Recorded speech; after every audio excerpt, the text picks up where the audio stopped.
Bonjour très chers amis, c'est un plaisir de vous revoir. J'espère que vous appréciez toujours votre étude de Doctrine et Alliance dans ses différentes sections avec Viens et suis-moi. Nos vidéos, évidemment, sont une aide. Vous n'y trouverez pas nécessairement toutes les réponses, mais plutôt un encouragement à rechercher encore davantage et peut-être à répondre quand même à un certain nombre de questions. Aujourd'hui, ce sont les sections 98 à 101 que nous allons étudier avec cette phrase que j'aime beaucoup des Écritures: « Soyez calmes et sachez que je suis Dieu ». Tout un programme. On pourrait, je dirais, passer des heures sur cette phrase, mais parlons un petit peu du contexte. Bien évidemment, les persécutions au Missouri, nous l'avons dit, s'intensifient. Joseph est encore à Kirtland, donc à 1400 km de là. Il n'a pas eu l'information immédiate de la situation, même si il pressent évidemment ce qui est en train de se passer. Les sections de cette semaine vont du 6 août au 17 décembre 1833, c'est-à-dire au moment où les saints seront chassés du comté de Jackson. Mais bien évidemment, c'est aussi pour nous une occasion de réfléchir sur la façon de faire face aux difficultés, voire aux persécutions, comment résoudre les conflits, comment faire confiance au Seigneur, écouter ses recommandations. Il y a dans ces sections des éléments indispensables pour que nous soyons capables d'aller au-delà des difficultés. Alors, dans la section 98, tout d'abord, je vous ai mis le contenu du chapeau qui nous rappelle la situation pour les saints.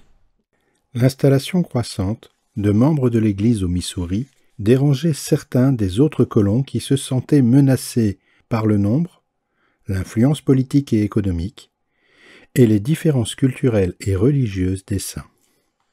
En juillet 1833, des émeutiers détruisirent des biens appartenant à l'Église, enduisirent 2 membres de l'Église de goudron et de plumes, et exigèrent que les saints quittent le comté de Jackson.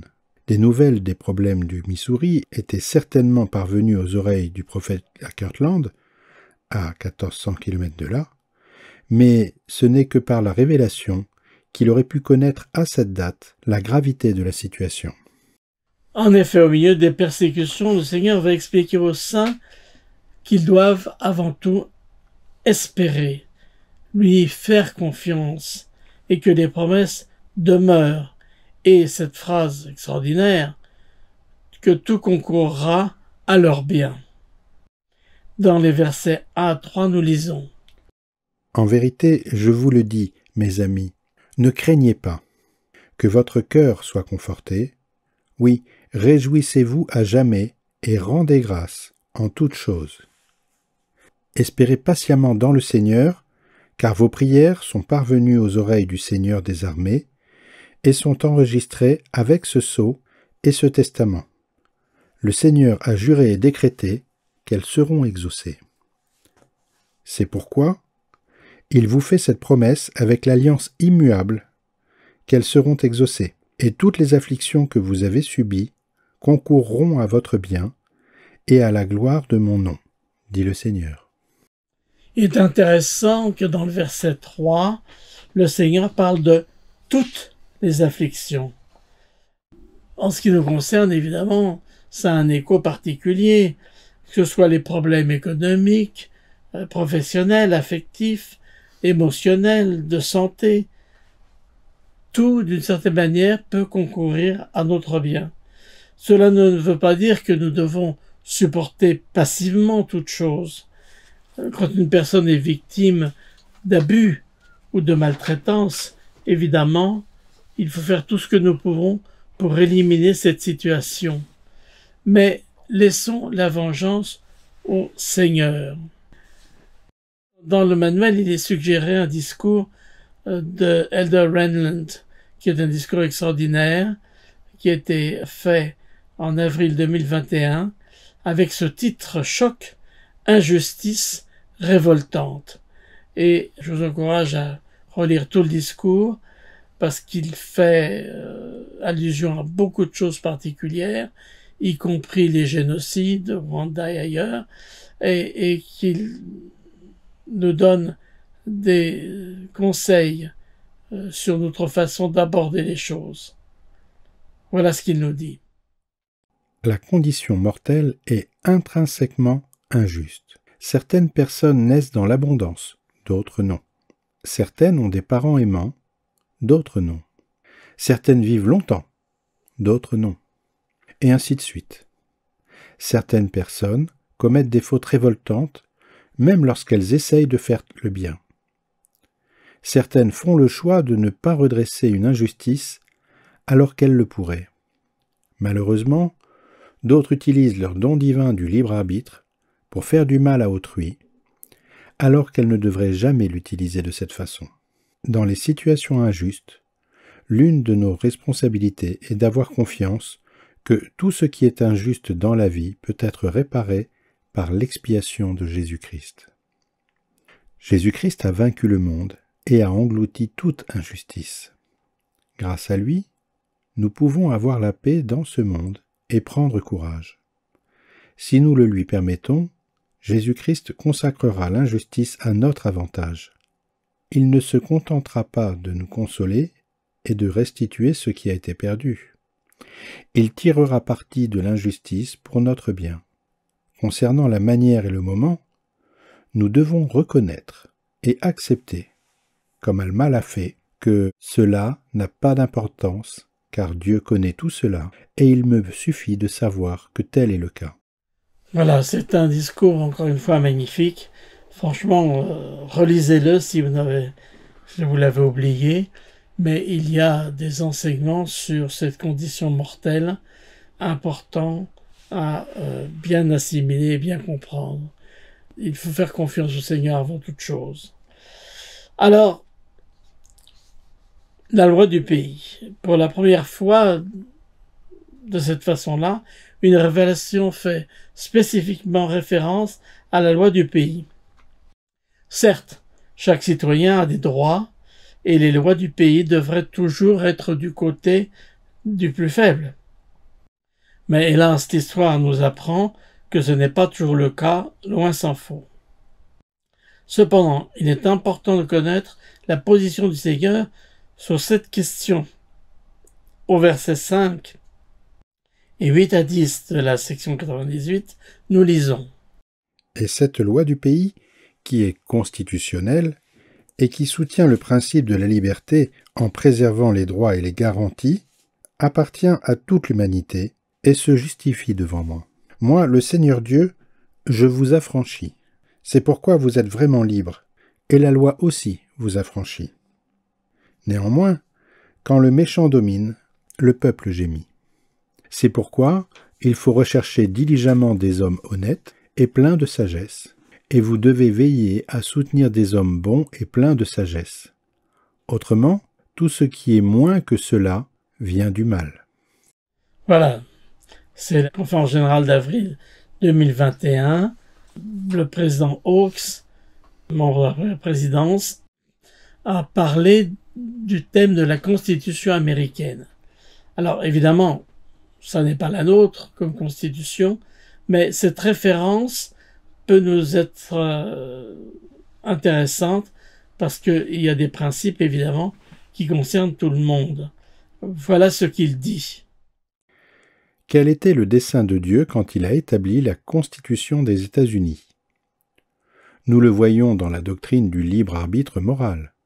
Au cours de la première décennie de l'histoire de l'Église rétablie, ses membres qui vivaient dans les territoires encore non exploités de l'ouest du pays ont été secrètement et ouvertement persécutés. Et cela à cause, entre autres, de leur opposition à l'esclavage humain qui existait aux États-Unis à l'époque. Dans ces circonstances difficiles, Dieu a révélé par l'intermédiaire de Joseph Smith, le prophète, des vérités éternelles sur sa doctrine. Dieu a donné à ses enfants le libre arbitre moral, la faculté de décider et d'agir. La condition la plus désirable pour l'exercice de ce libre arbitre est que les hommes et les femmes aient la liberté de décider et d'agir conformément à leur choix personnel. La révélation explique qu'au jour du jugement, chacun sera responsable de ses propres péchés. Le Seigneur a révélé « C'est pourquoi il n'est pas juste qu'un homme soit asservi à un autre ». Cela signifie clairement que l'esclavage humain est mal. En vertu du même principe, il est mal que des citoyens n'aient pas leur mot à dire dans le choix des gens qui les gouvernent et dans l'élaboration des lois. Voilà, je crois qu'il y a là, bien évidemment, d'excellents principes. Alors, certes, en France, dès 1789, nous avons la Déclaration des droits de l'homme et du citoyen.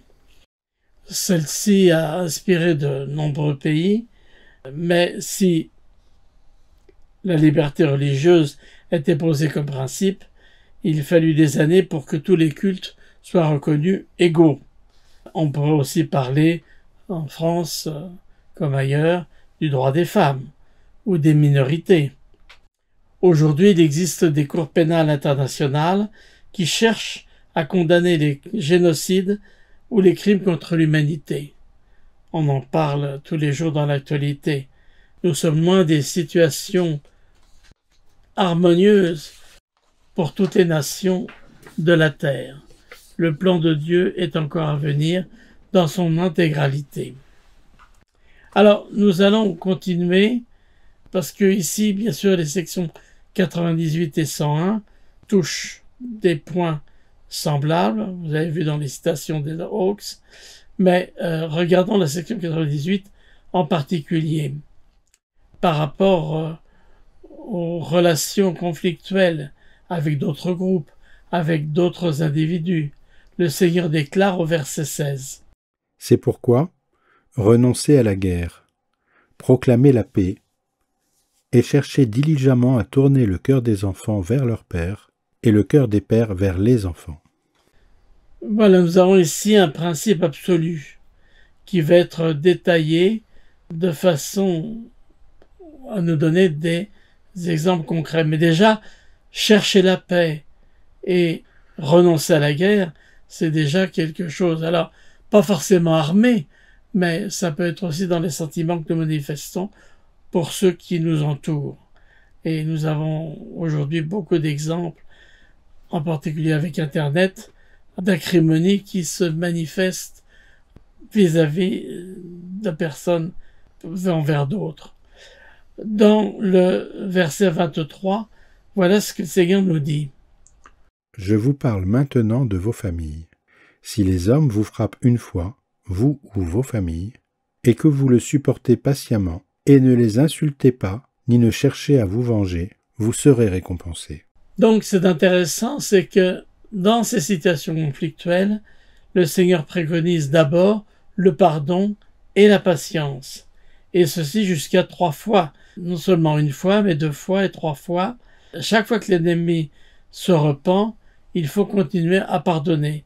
Le verset 40 nous dit « Et ainsi de suite, jusqu'à la 2e et à la 3e fois. Et toutes les fois que votre ennemi se repent du péché dont il s'est rendu coupable vis-à-vis de vous, vous le lui pardonnerez jusqu'à 70 fois 7 fois. » Alors, vous vous souvenez que ce chiffre 77 fois 7 fois est une réponse du Seigneur Jésus-Christ pendant son ministère à Pierre qui demande combien de fois doit-on pardonner? Est-ce qu'on doit pardonner 7 fois comme la loi mosaïque le disait? Et il va leur dire non, 70 fois 7 fois. Bon, c'est un chiffre incommensurable quasiment, enfin je veux dire, c'est énorme, c'est une façon de nous faire réagir. Mais quand même, dans la section 98, le verset 44 nous dit ceci. Mais s'il pêche contre vous une 4e fois, vous ne lui pardonnerez pas, mais vous produirez ces témoignages devant le Seigneur, et ils ne seront pas effacés avant qu'il ne se repente ou ne vous rende au quadruple dans toutes les choses dans lesquelles il a péché contre vous. Voilà encore ce principe. Je crois que c'est une chose que j'ai apprise en étudiant les Écritures, c'est que il vaut mieux la justice plutôt que la vengeance. La loi mosaïque, qui était dure, hein, quand on lit l'Ancien Testament, on s'aperçoit que, voilà, œil pour œil, dent pour dent, car face, c'est quelque chose qui nous semble très dur. Mais c'était un énorme progrès par rapport au peuple qui entourait Israël, parce que c'est un passage de la vengeance à la justice, à une justice qui était certes sévère, mais aujourd'hui encore dans le monde, nous avons trop de sociétés, d'individus, de personnes qui utilisent la vengeance, les crimes de haine, les crimes de sang, la mort, comme rétribution pour ce qu'on a pu leur faire de mal. Or, ce n'est pas du tout la façon d'agir du Seigneur. Le Seigneur ne valide pas cette façon de procéder. Le pardon est inclus dans la justice. La mort est incluse dans la vengeance. Le pardon apporte la paix du cœur. La vengeance est un poison qui nous ronge de l'intérieur. Et j'ai suffisamment vu de personnes, parfois, même dans l'Église, qui étaient rongées par cet esprit de vengeance, de revanche, qui finalement ne leur apportait aucune paix ni aucune solution. Alors, dans la section 99, nous allons avoir certain nombre d'éléments sur un certain John Murdoch. John Murdoch a perdu son épouse à la naissance de jumeaux, Joseph et Julia, et John avait demandé à Emma et Joseph Smith s'ils accepteraient d'adopter les jumeaux, eux qui avaient de leur côté perdu plusieurs enfants. Ils acceptèrent et ils vont élever ces enfants comme les leurs. Alors, je vous ai mis ici quelques éléments de la biographie de John Murdoch. John Murdoch, 15 juillet 1792, 23 décembre 1871. Agriculteur. Né à Cartwright, comté de Delaware, se joint à l'église luthérienne néerlandaise vers 1817, puis l'église presbytérienne sécessionniste peu après. Baptisé dans l'église de Jésus-Christ des Saints des Derniers Jours par Parley Pipratt, le 5 novembre 1830 à Kirtland, comté de Geauga. Ordonné ancien par Oliver Cowdery, le 7 novembre 1830 à Mayfield. Organisa des branches de l'église à Orange et Warrensville. Sa femme est décédée après avoir donné naissance à des jumeaux, Joseph et Julia. Joseph Smith et Emma Smith ont adopté les jumeaux. Ordonné grand prêtre par Joseph Smith le 4 juin 1831 à Kirtland. Parti en mission au Missouri avec Hiram Smith en juin 1831. Nommé pour servir en mission au Missouri, en Ohio et en Virginie, janvier 32. Assiste à la réunion d'organisation de l'école des prophètes, en janvier 33 à Kirtland, part en mission dans les États de l'Est avec Zebedee Coltrane, avril 33, participe à l'expédition du camp d'Israël au Missouri, 34. Membre du Grand Conseil de Sion dans le comté de Clay, Missouri, 34. Parti en mission dans le Vermont et à New York, 35 et 36. Nommé président du Grand Conseil de Sion, 1836. Avec George M. Hinkle, achète un grand nombre de terrains pour la colonie des Saints des Derniers Jours à DeWitt, comté de Carroll, Missouri, 23 juin 1838. Chassé de DeWitt par des miliciens, octobre 1838, retour à Far West, quitte Far West pour Quincy, Illinois, 4 février 1839, vit près de Lima, de 39 à 41, déménage à Nauvoo, Illinois, au printemps 41, évêque de la 5e paroisse de Nauvoo, de 42 à 44. Part en mission dans l'Indiana, de novembre 44 à mars 45. Sa femme est décédée en 1845. Il est arrivé dans la vallée du lac Salé le 24 septembre 47. Membre du Grand Conseil de Salt Lake vers 47-49, est nommé évêque de la 14e paroisse de Salt Lake City en 49.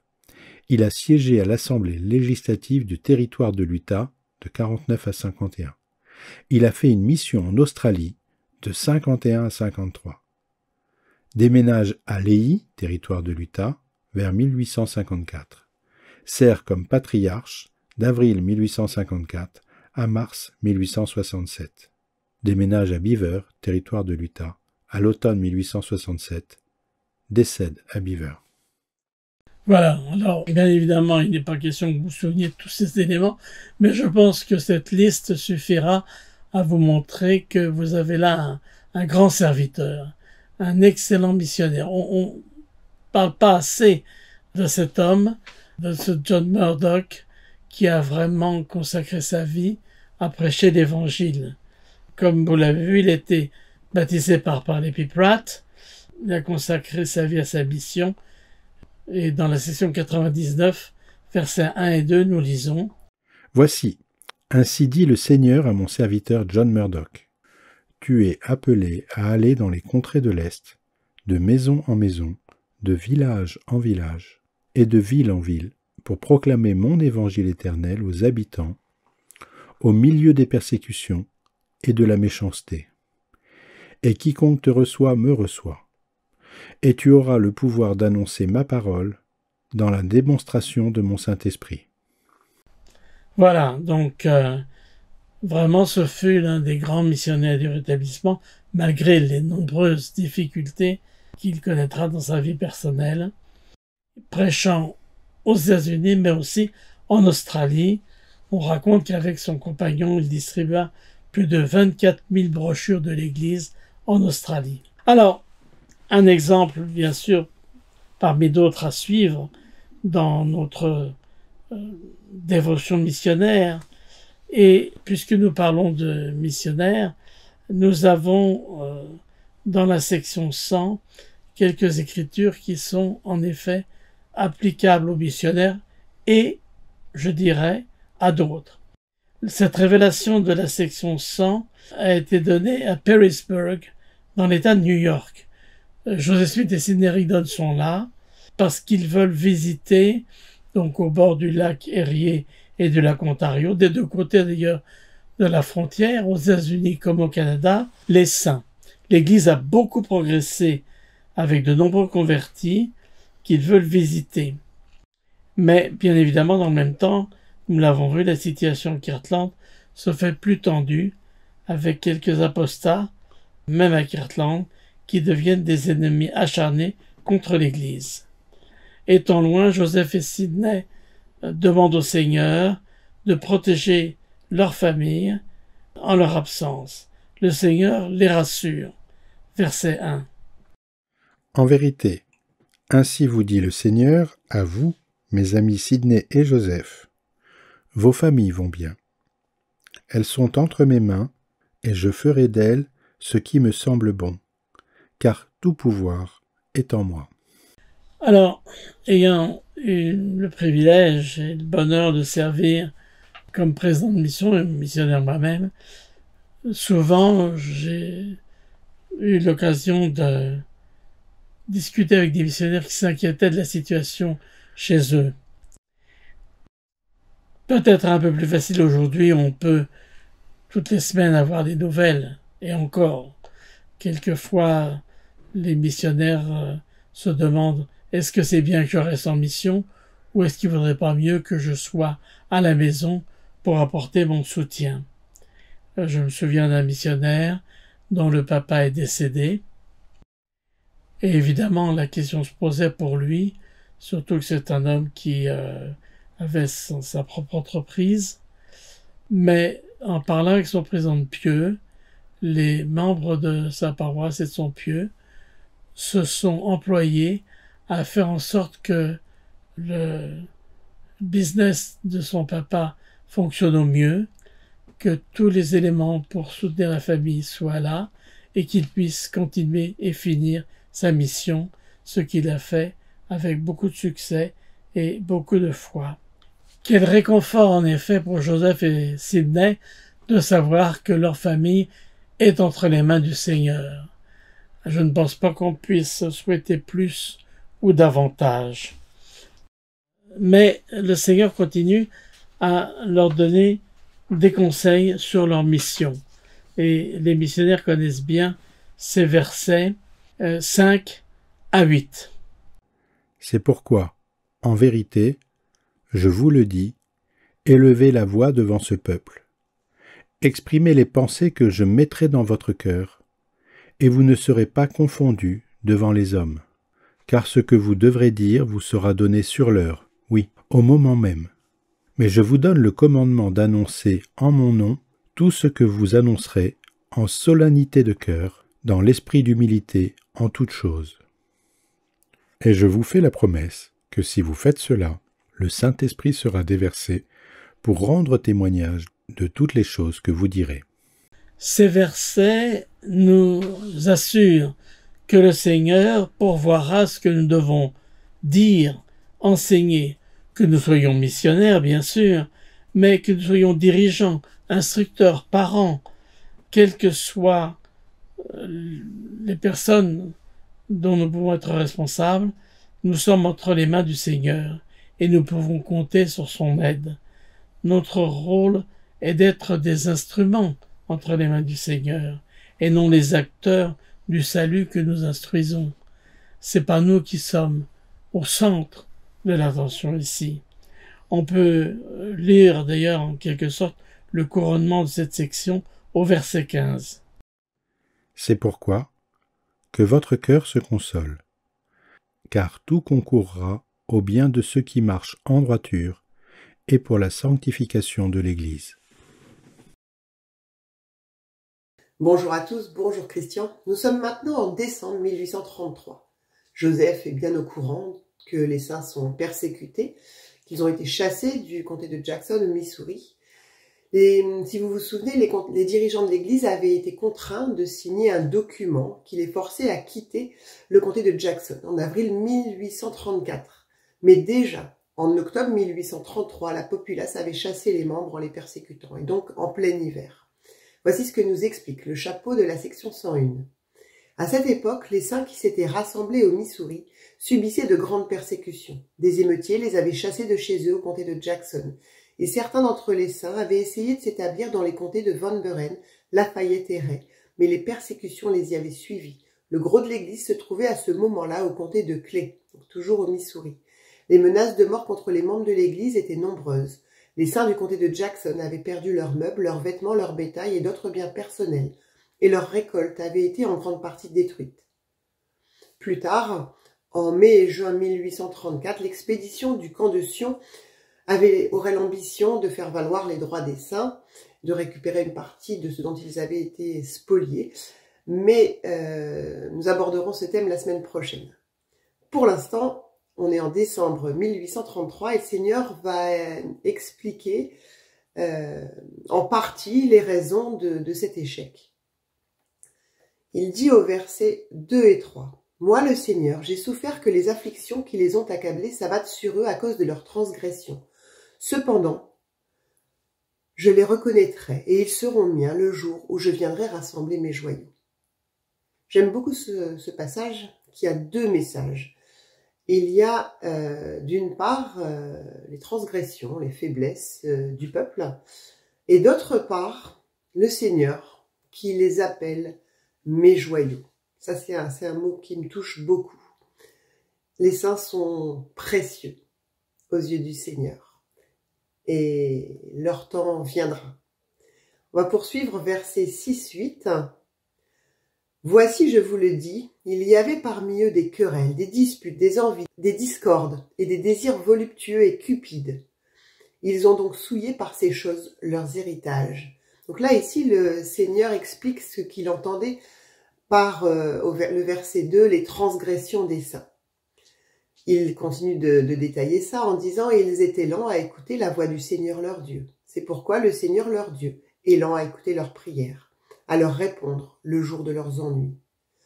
Le jour de leur paix, ils ont pris mes instructions à la légère, mais le jour de leurs difficultés, par nécessité, ils me cherchent. » Alors, ces paroles peuvent nous sembler dures, d'autant que nous ne connaissons pas les conditions vraiment des saints à l'époque.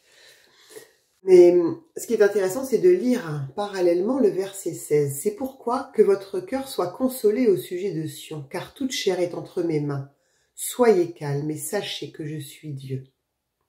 Alors comme les versets 2-3 avaient deux messages, la mauvaise conduite des saints, mais également l'amour du Seigneur, là on a également ces deux mêmes messages, le détail de tout ce qu'ils ont fait de mal, et en même temps ce message rempli de compassion qui les rassure en disant « Toute chair est entre mes mains, soyez calmes et sachez que je suis Dieu ». Si vous reconnaissez ces paroles, ce sont les mêmes que dans le psaume 46 au verset 11.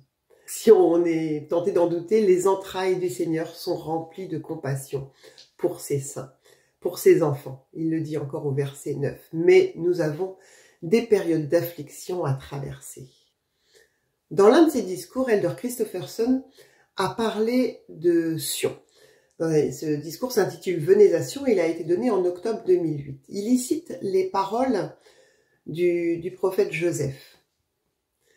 Le prophète Joseph a dit « L'édification de Sion est une cause à laquelle le peuple de Dieu s'est intéressé à toutes les époques. C'est un sujet sur lequel les prophètes, les prêtres et les rois se sont appesantis avec un plaisir particulier.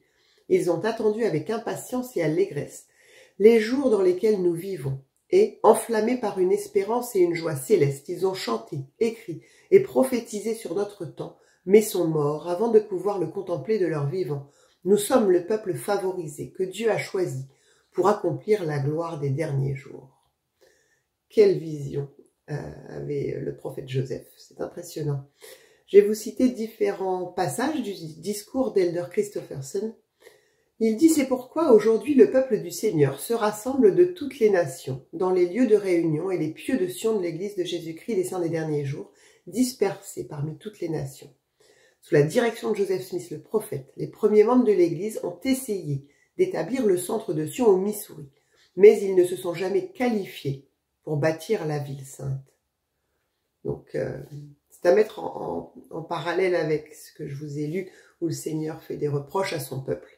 Le peuple ne s'était pas qualifié pour édifier cette cité. Parmi les raisons qui ont empêché les saints de bâtir Sion à indépendance, le Seigneur mentionne « Il y avait parmi eux des querelles, des disputes, des envies, des discordes et des désirs voluptueux et cupides. Ils ont donc souillé par ces choses leurs héritages. » C'est ce qu'on a lu tout à l'heure. Mais Elder Christofferson nous invite à ne pas juger trop durement les premiers saints et à faire notre examen de conscience pour savoir si nous nous comportons mieux. Et je dirais d'autant plus que c'est difficile de les juger parce que leurs conditions de vie n'avaient rien à voir avec les nôtres non plus. Donc il y a beaucoup de paramètres qui font que c'est impossible de les juger.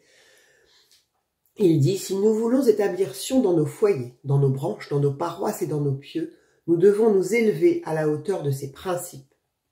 Il sera nécessaire. » Et là, il donne 3 points qui étaient applicables pour les saints de l'époque et qui sont applicables pour nous aujourd'hui.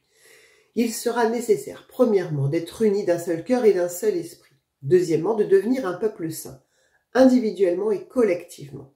Troisièmement, de prendre soin des pauvres et des nécessiteux, avec une telle efficacité que nous éliminerons la pauvreté de parmi nous.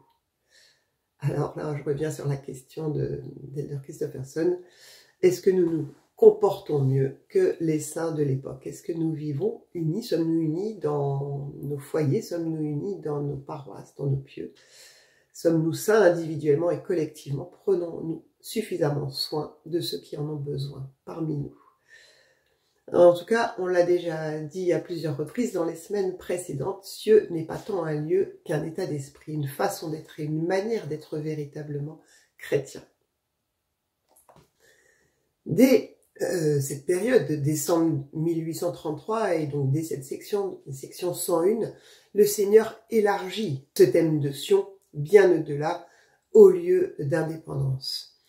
Il dit, versets 17, 18, 21, « Sion ne sera pas enlevé de sa place en dépit du fait que ses enfants sont dispersés.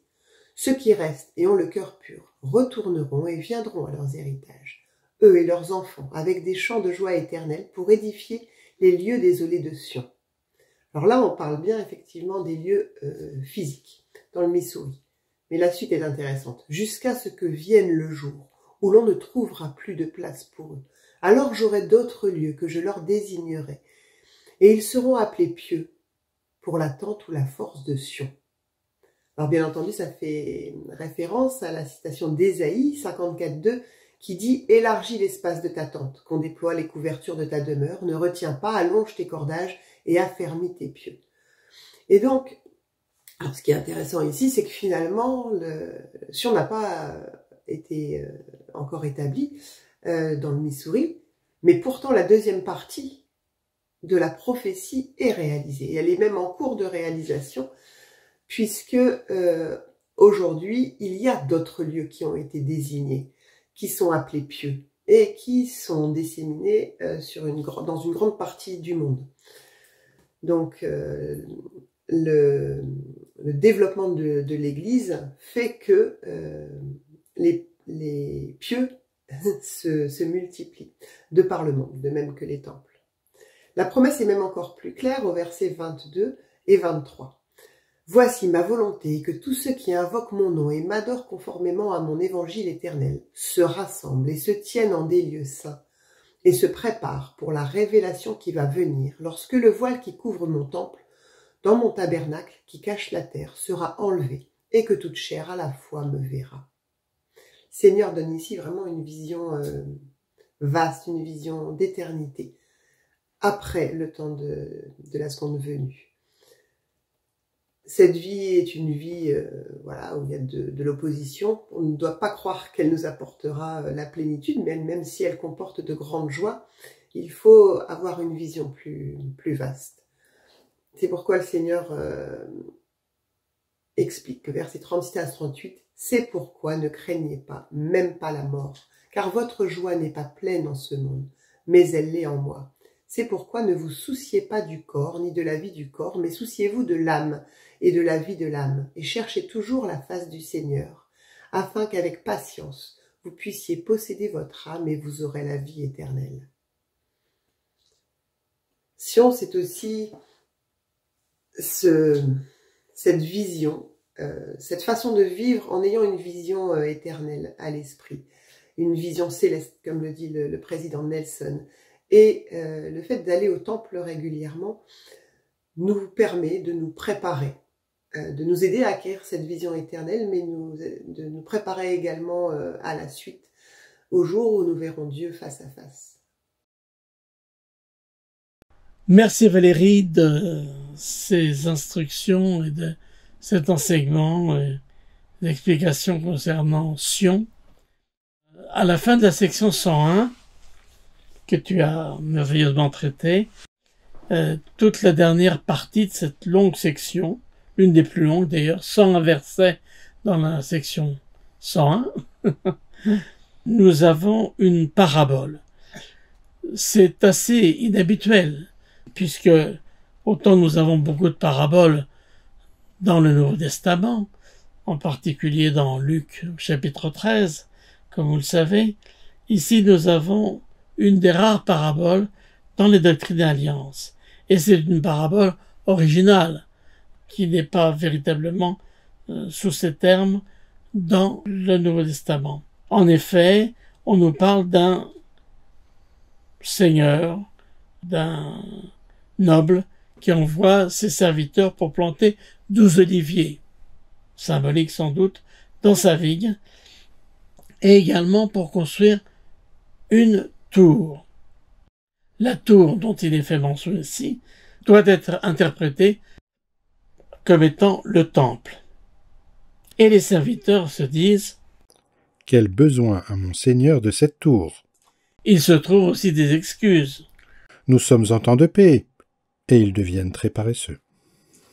Alors l'ennemi va venir de nuit, tout détruire, y compris la vigne, cette vigne dont le Seigneur rappelle « Elle est à moi.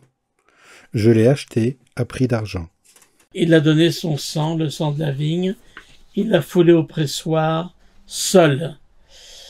Il redira aussi dans cette section 101 la parabole du Nouveau Testament sur le juge inique et la veuve qui apportait le juge.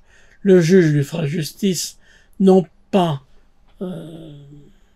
vraiment pour l'aider, mais simplement parce qu'il a de cesse d'être fatigué des récriminations.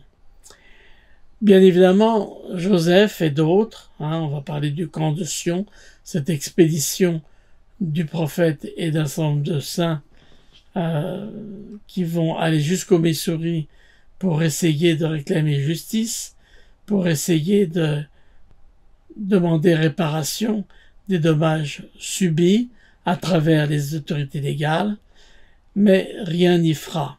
Il faut savoir, bien sûr, que le gouverneur ne fera rien, que les autorités locales ne feront rien, que le président des États-Unis de l'époque ne fera rien non plus, ce qui plus tard, en 1844, poussera Joseph à poser sa candidature, comme nous l'avons vu, à la magistrature suprême, à savoir devenir président des États-Unis. Mais vous le savez, il va être assassiné par la populace, même si, lorsqu'on lit sa plateforme de l'époque, on est surpris des solutions qu'il avait, qui auraient pu éviter bien des drames par la suite, s'ils avaient été mis en pratique.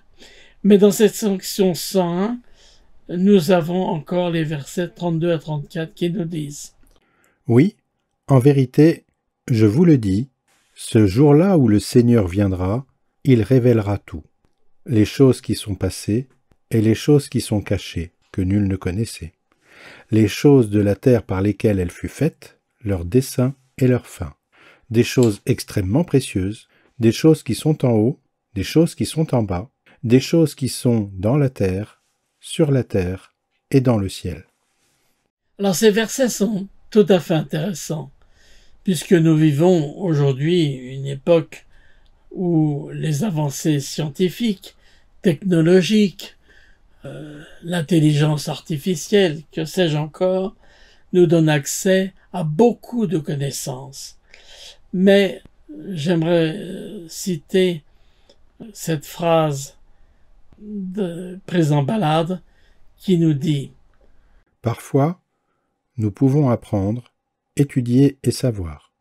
Et parfois, nous pouvons croire, faire confiance et espérer. » Voilà, nous savons beaucoup de choses aujourd'hui, mais peut-être que la sagesse est de savoir qu'on ne sait rien ou pas grand-chose, et que par rapport au dessein du Seigneur, il y a encore beaucoup de choses à espérer, à croire, et que, sans aucun doute, la confiance, la foi dans notre Seigneur et Sauveur Jésus-Christ et en notre Père éternel sont des éléments indispensables à notre bonheur ici-bas.